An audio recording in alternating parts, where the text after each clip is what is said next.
Labas vakaras. Girti futbolo sirgaliai iš Lenkijos ir Olandijos grasina sulyginti Kauną su žeme. Rungtynės dar neprasidėjo, o policija jau sulaikė 60 chuliganų. Praneša Donatas Tundis.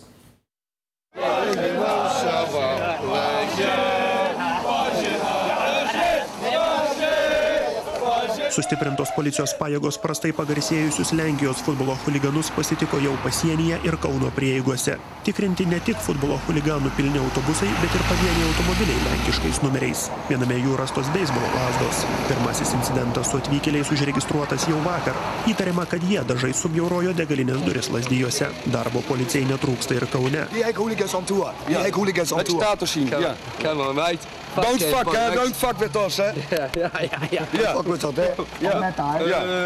Don't fuck with us. Po miestą besišlaistantys užsieniečiai skanduotėmis drebina Laisvės alėją, sprogdina petardas, geria alų. Girdisi ir lenkiškų šūkių, kad Lietuva priklauso Lenkams.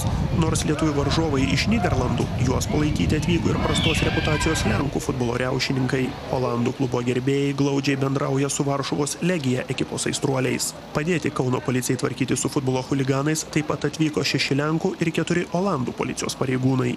Vietos užteks tikrai.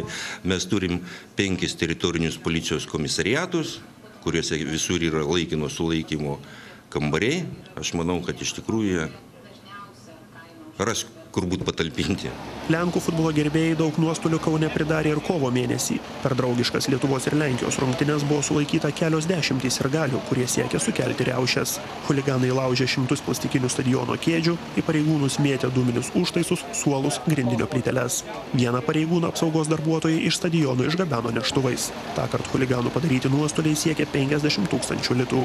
Lenkų sirgaliai riaušę sukėlė ir prieš 4 metus Vilniuje. Donatas Tundis, Eiviltas Paraščiakas, Vilma Garlinskienė, Mantas Beiner, LNK žinios.